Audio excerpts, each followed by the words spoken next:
Evidentemente hay el conjunto de posibilidades que nos ofrece el lenguaje rememorado, es decir, poesías que leímos y frases que escuchamos. Hay una muy interesante que dice: navegar es preciso, vivir no es preciso. Esta es una consigna de extrema posibilidades éticas, en el sentido que sería la ética misma, es decir, casi lo inconseguible, lo que nos lleva a la tensión máxima de un esfuerzo que quizás sea imposible de lograr. ¿Cómo es que navegar es preciso, pero vivir no es preciso? ¿No sería al revés? ¿No sería el vivir la garantía de todo lo demás que podemos hacer? La exigencia ética no tiene ni por qué ser sobrehumana, ni estar por encima del alcance de cualquier persona, esté en esta asamblea o en la parte de afuera, como decía antes del compañero, porque en realidad son algo así como frases insustituibles por su envergadura, en cuanto a que cumplirlas es simplemente pensar en lo difícil que es vivir. Navegar es preciso, es decir, llama a la acción, es de Fernando Pessoa, esto no es bien conocido. Y vivir no es preciso, nos coloca un manto de oscuridad en lo primero que parecía tan nítido, que es cumplir como personas de acción, vivir las circunstancias de la vida en términos de relaciones diversas, y sin embargo, ¿cómo lo haríamos si vivir no fuera preciso? Creo que la tarea, en este caso, de este gran poeta que muchos se asombrarán, que político liberal brasileño, que no voy a citar porque sería extender mucho la cosa, pero lo tenía como emblema de su actuación política. Era un político liberal, no era un nacionalista, no era un personaje basado en consignas escatológicas. Era un liberal brasileño. O sea, navegar es preciso, vivir no es preciso. No creo ni que sea una preparación para la muerte, ni un pesimismo radical. Creo que es algo así como lo que nos enfrenta con una sociedad que tiene un conjunto de dilemas cuya salida parecería conocer, pero cuyos obstáculos se hacen siempre presentes. Es un poco la situación de Carta Abierta, un poco la situación del gobierno, un poco la situación de la presidenta, de todos los que hablamos aquí. Es decir, sabemos que tenemos que seguir y al mismo tiempo aparecen las posibilidades de pensarnos como obstáculos nosotros mismos de lo que tenemos que hacer. Un político suele no decir esto, suele por el contrario basarse en organizaciones de su optimismo, tal cual aparece una manera nítida y a veces se lo formula programáticamente, pero no veo que ese sea el espíritu de esta asamblea, lo cual me parece bien, porque hay un principio de verdad que es simplemente reconocer esta hondonada profunda que tiene el vivir político, la existencia política. Y en ese sentido, la situación de estos 2 años que vamos a vivir no me parece que va a ser diferente a algo que nos conmine a actuar y al mismo tiempo de saber de las profundas dificultades que esto va a tener. Esto hay que plasmarlo de alguna forma y por eso tenemos el instrumento de la lectura, la escritura, la reflexión, que son formidables instrumentos que constituyen lo humano en la política.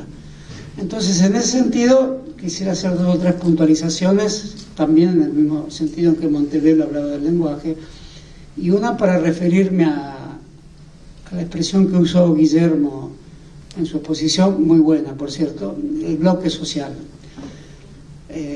Bueno, ¿cómo explicamos la elección de Salta? ¿Dónde está un bloque social ahí? Bueno, el bloque social no es que no exista, es una, evidentemente, elaboración de una gran complejidad que está cruzada por todas las fantasmagorías de la sociedad. Está cruzada por Tinelli, por la Nata, por nosotros mismos, por el gobierno, por las conversaciones diarias y por lo que opina el taxista de todos los días. Entonces, en ese sentido no hay un bloque social nítido, hay que constituirlo, y más que constituirlo, descubrirlo. Digo el PO por lo siguiente: yo nunca voté al PO, ni lo sigo con interés al PEO, porque el PEO condensa buena parte de lo que es la política en estado puro. Está en la condensación que lleva a posiciones deterministas, a veces llamadas mecanicistas, pero muchas veces la gente reclama ese tipo de posición, y no me parece justo omitir la enorme votación que la izquierda tuvo en provincias inesperadas, así como me parecería absurdo juntar los votos del conservadorismo cordobés y ponerlos en la integración de un supuesto bloque social propio. Ahí nos interesa interrogar quién votó al PO, es decir, quién votó aquello que nosotros no hubiéramos votado, así como no me interesa interrogar al que votó, al que probablemente nosotros hubiéramos votado.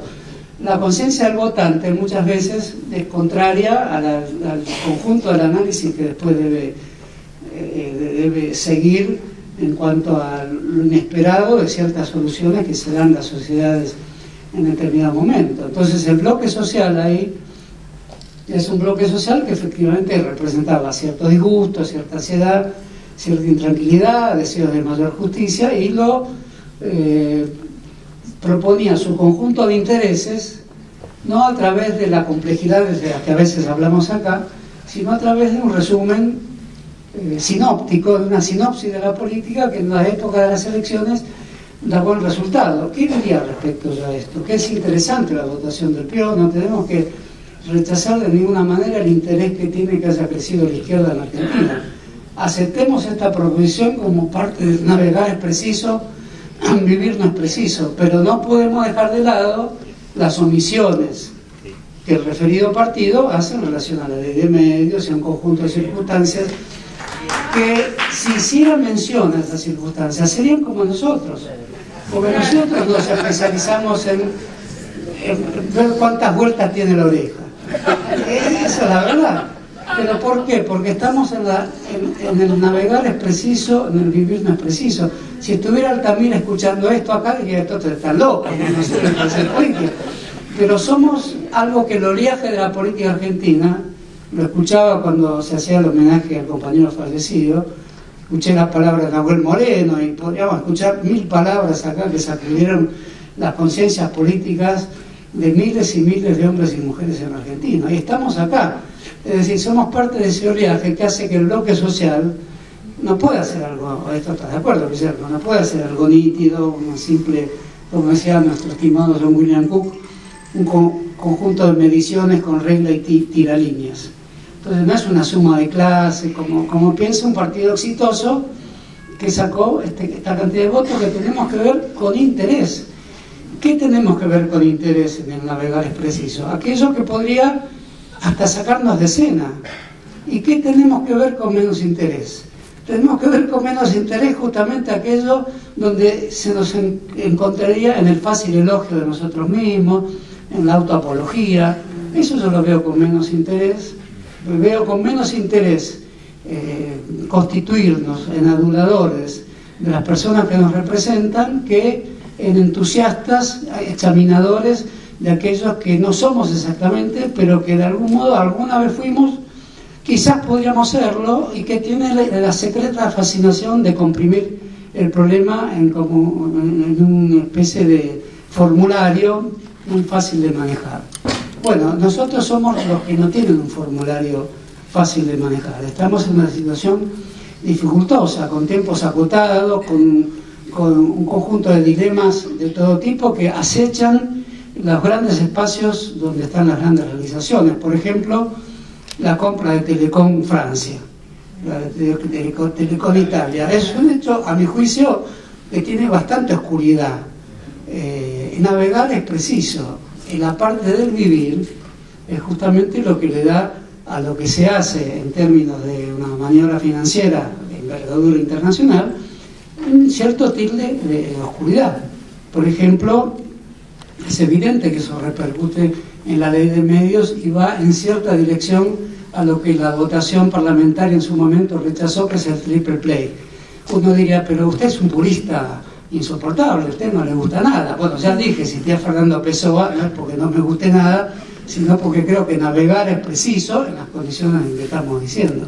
Entonces diría, no me asusto de nada, sé lo que es la revolución científico-técnica, y sé que hay que acompañarla en la manera de no acompañarla también, porque si hay una famosa anécdota de Sarmiento cuando ve que se termina el ferrocarril que hace el ingeniero Wheelwright de Rosario a Córdoba, por eso una avenida importante de Rosario se llama Wheelwright, y la noticia le llega de un diario europeo por barco, meses después: se termina de construir el ferrocarril del Ganges, dice la misma compañía que estaba vinculada a Wheelwright.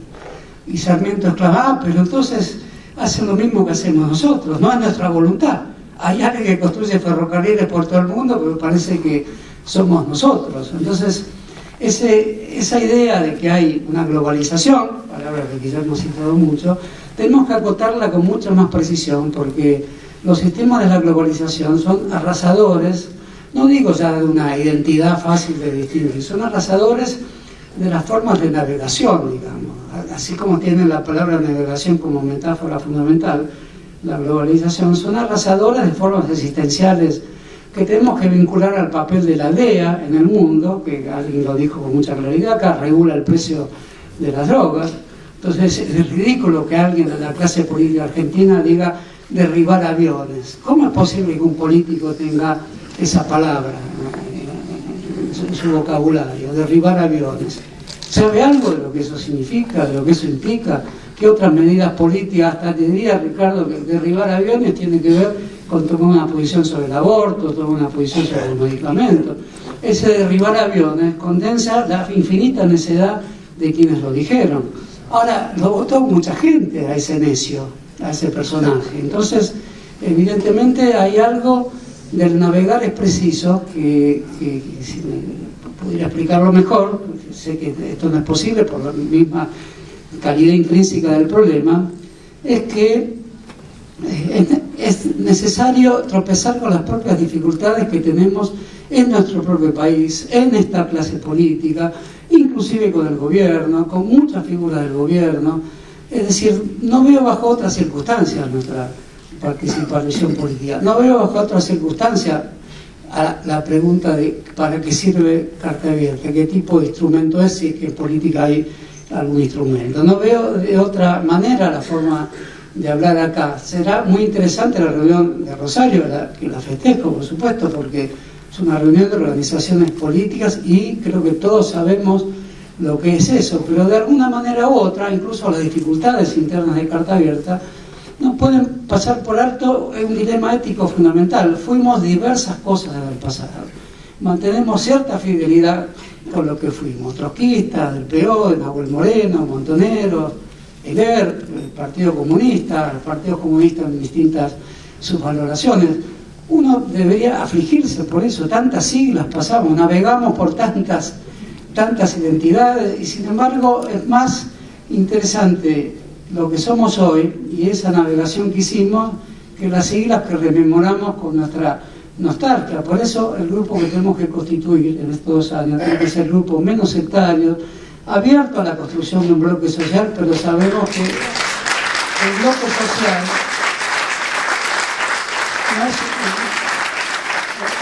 social no es una mera suma de cachos y pedazos y cajas envueltas en celofán de sectores sociales que reconocen un día en una magna asamblea que tienen intereses parecidos y se agrupan en términos de un axioma de la historia. Eso no va a existir. No va a existir porque existen los medios de comunicación, porque existe la conversación diaria, porque existe la pelea entre compañeros, porque existe la necesidad de aclarar qué dijimos y qué no dijimos. Entonces, un bloque social es lo más dificultoso que hay y al mismo tiempo es lo que hoy precisa el gobierno para trascender más allá de sus 2 años. Eso lo tienen que entender sus figuras principales, las personas que se reúnen en Rosario, nuestros compañeros a los que estimamos y que son estos militantes, lo tienen que entender porque de ellos en gran medida, pero también de nosotros, depende que se constituya en Argentina algo que no haga efímero todo lo que pasó. Si pasaron tantas cosas importantes, ¿cómo van a ser efímeras? Pero hay que saber que en la historia, aún lo más importante, se puede convertir en efímero. De ahí viene efemérides. Después un periodista dentro de 100 años dirá, ocurría hace 100 años en la Biblioteca Nacional y se reunía un grupo de despistados.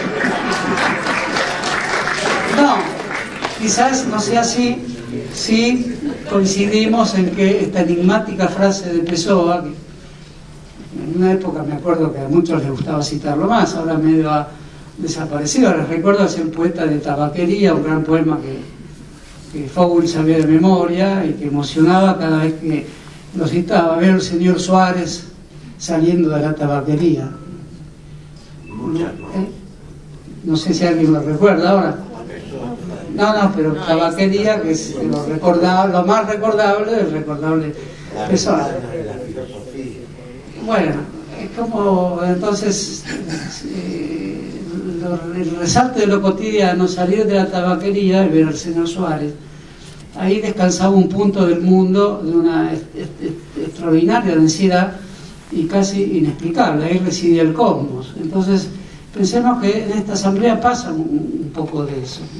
Los grandes objetivos, como el bloque social y las grandes alianzas de un frente social y político que se debe hacer en la Argentina, no son meras sumatorias, ni es tampoco un juego misterioso del destino. Es un trabajo político que exige de nuestro lenguaje las máximas exigencias. Son exigencias de navegación y también de resignación y a veces de resignificación de lo que significa la existencia misma. Tal es la importancia que le doy a la vida política. Bueno, muchas gracias.